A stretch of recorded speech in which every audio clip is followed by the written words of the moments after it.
सो good morning everybody, myself Acharya Vishwanath. आज एक worksheet आपसे डिस्कस करूंगा एसी पे। आइए स्टार्ट करते हैं। सो ऑल्टरनेटिंग करंट पे ये वर्कशीट है। तो इसमें आपको एक एसी वोल्टेज दिया हुआ V is equals to V naught sine omega t plus five, और इसको हमने एक एलिमेंट x के अक्रॉस लगाया हुआ है। तो depending on different possibilities of x we have different cases for the current. सबसे पहले अगर x एक रेजिस्टेंस है R, तो हमें पता है कि रेजिस्टेंस में वोल्टेज और करंट सेम फेज में होते हैं। तो I का जो वैल्यू आएगा वो आएगा V naught by R sine omega t plus five. तो ये एक स्टैंडर्ड सा केस है कि रेजिस्टेंस के केस में वोल्टेज और करंट सेम फेज में है। तो ये जो आप एंगल देख रहे हैं ये सेम है, साइन का आर्गुमेंट सेम है। अगर एक कैपेसिटर होता है तो कैपेसिटर में करंट लीड करता है 90 डिग्री से पाई बाई 2 से।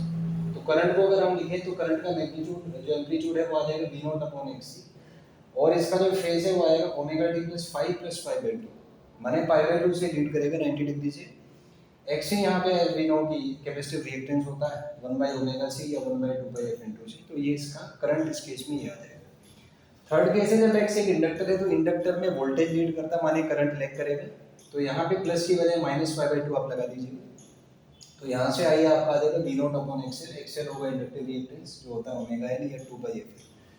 तो यहाँ से आपने देखा कि कोई भी टॉपिक आप पढ़ें उसमें जब आपने टॉपिक पढ़ लिया तो ऐसे टिप्स पे होने चाहिए आपके पास कि रेजिस्टेंस में करंट इतना होगा, कैपेसिटेंस में इतना होगा, इंडक्टेंस में इतना होगा। This is the checking mechanism of your basics. क्योंकि अगर आपने सोचिए 1 घंटा आपने इस टॉपिक में लगाया लेकिन उसके बाद आप ये नहीं बता पा रहे हैं कि इसमें करंट क्या होगा, रेजिस्टेंस में कितना, कैपेसिटेंस में कितना, इंडक्टेंस में कितना। इसका मतलब आपका जो थिंकिंग प्रोसेस है ड्यूरिंग स्टडीज जब आप पढ़ते हैं तो उस समय एक पैटर्न फॉलो करता है आपका माइंड ब्रेन सिस्टम। तो अगर आप रिजल्ट नहीं निकाल पा रहे हैं, आउटपुट ओरिएंटेड नहीं पढ़ रहे हैं, तो कभी भी आप उससे रिजल्ट नहीं निकाल पाएंगे, और रिजल्ट नहीं आएगा तो फिर लाइफ में उतना अच्छा कुछ हो नहीं पाएगा। You won't be able to crack the exam. तो if you want to crack JEE NEET, just focus on the process executed by your mind brain system when you study. It's not the information, it's not the pattern, it's the processing of the mind brain system that plays a role. And in that processing, important thing is retention. How many things, how many patterns you are able to retain. Suppose you study for 1 hour, but what is output of that 1 hour? How many pages, how many information, how many patterns you are able to retain. So worksheets are designed just to explore that optimal path for you, so that you work in a way which is result giving, which is optimal, and which is result oriented. So that's why the concept of worksheet come into existence. Let's move forward. In the fourth case, if x is a linear combination of resistance and capacitance, then I will be v naught by z sin omega t plus 5 plus alpha. Here you have seen that I have added the angle. यहाँ पे angle मैंने add किया क्योंकि यहाँ पे capacitance है। तो अगर कैपेसिटेंस है माने यहाँ पे करंट लीड करेगा, और करंट लीड करेगा तो इस वजह से मैंने यहाँ पे प्लस अल्फा किया।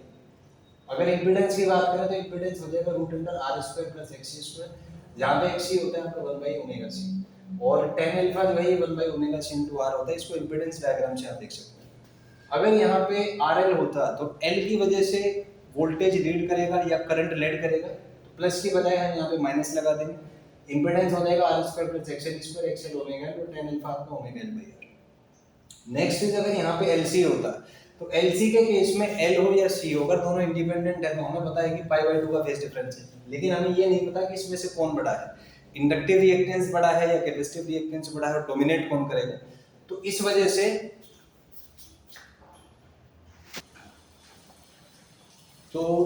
से हमने यहाँ पर plus minus pi by 2 use किया है। प्लस पाई बाई 2 होगा अगर करंट लीड करेगा, अगर एक्सी ग्रेटर देन एक्सएल होगा तो प्लस पाई बाई 2 यूज करेंगे, और अगर एक्सएल ग्रेटर देन एक्सी होगा तो फिर माइनस पाई बाई 2 यूज करेंगे, डिपेंडिंग ऑन द केस कि इसमें क्या है। तो यहाँ से आप देख सकते हैं।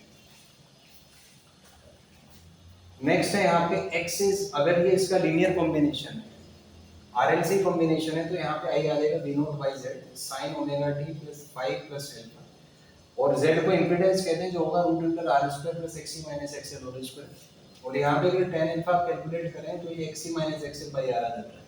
सो this is how you can find current in series RLC circuit. Next है इंपीडेंस ऑफ द सर्किट, तो इंपीडेंस होता है root under R square plus XC minus XL whole square. यहाँ से देख सकते हैं, इसको आप इंपीडेंस डायग्राम से बना सकते हैं। z हो जाएगा ये r, और ये आपका एक्सी माइनस एक्सएल, ये एंगल यहाँ पे यहाँ से आप कैलकुलेशंस कर सकते हैं।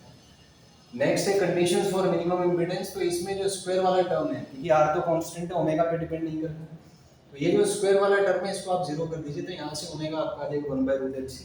इस घटना को आप कहते हैं